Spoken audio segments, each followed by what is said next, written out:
Hi, everyone. Thank you for joining us here on KREM 2 News at noon. I'm Laura Papetti, and we begin by talking about the weather. We had a small break from extra snowfall today, but there is a possibility of getting some more tomorrow. So we have meteorologist Thomas Patrick. He's letting us know what we can expect over the next round of storms. Thomas, what do you know?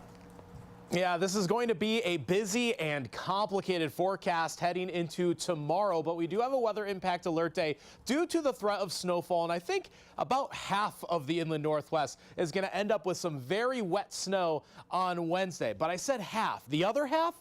Probably rainfall, and that's what makes this a very complex forecast heading into Wednesday. Timing, I think it will start just before the noon hour, but the heaviest snowfall is going to be right in the afternoon, or almost about 24 hours from now. But notice that I also have the rain column at least lit up to some degree, as there will be a differentiation between snow and rain, at least somewhere in the inland northwest, and I bet it's going to be very close to Spokane and Spokane County. As for the rest of the day today, we have gotten officially above the freezing mark. The snow has been melting just a little bit yesterday and a little bit more today. That does mean some black ice will be once again possible for tomorrow morning. But like I said, eyes forward on the next active storm system. Atmospheric river already set up and aimed at Oregon. Now we just need to wait for the moisture to arrive. But with that being said, snow and rain are going to be split and divvied up across the inland northwest. Coming up, I'll show you where that rain-snow line is going to lie and just how much snow we're going to forecast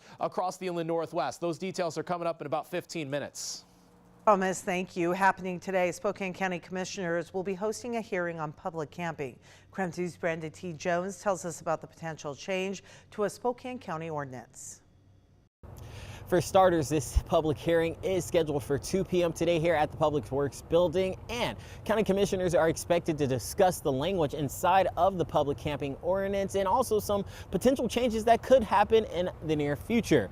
In its current state, the ordinance is in place to prevent, quote, harm to the health and safety of the public and promote the public health, safety, and general welfare by keeping public streets and other public property in Spokane County readily accessible to the public. The ordinance goes on to say this prevents the use of public property for camping purposes, which interferes with the right of others to use the areas for which they are intended. For example, the sidewalk I'm currently standing on. As some background, and stemming from the Martin v. City of Boise, the U.S. Court of Appeals put forth that cities cannot enforce anti-camping ordinances on public property if they don't have enough shelter beds. Now, the U.S. Supreme Court overturned Martin v. Boise and eliminated that requirement that space be available in shelters before anti-camping ordinances can be enforced. So today's hearing will again be open to the public and will give county commissioners the opportunity to hear public testimony before making any possible changes to the ordinance that would make wording consistent with the court's holding. 2 p.m. is when that hearing is expected to take place. There's also going to be a Zoom option and a conference call-in option as well if you can't attend in person. But for now, reporting in Spokane, Brandon T. Jones, KREM 2 News. U.S. and Russia delegates met in Saudi Arabia to talk about ending the war in Ukraine. Both the sides agreed to appoint high-level teams to work on a way to end the war. U.S. and Russia also agreeing to restore embassy staffing in both Moscow and D.C. This needs to be a permanent end to the war and not a temporary end as we've seen in the past. We know just the practical reality is that there is going to be some discussion of territory. Ukraine's president said, however, no one invited him for the meeting, and he stated his country needs to be part of the conversation about the country's future. We just landed. Our plane crashed.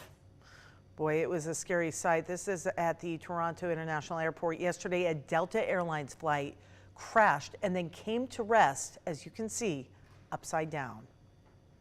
The plane was arriving from Minneapolis carrying 80 people on board. The airport CEO confirming, however, there was, quote, no loss of life, crediting the airport's first responders. However, 18 people were hurt, and that does include a child.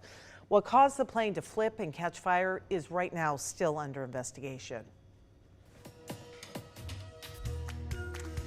Today, a Washington State Senate committee is expected to hear testimony for a bill that would require Asian American and Native Hawaiian Pacific Islander history to be taught in K-12 public schools. Hundreds of people gathering at the Capitol last week, rallying support for the bill.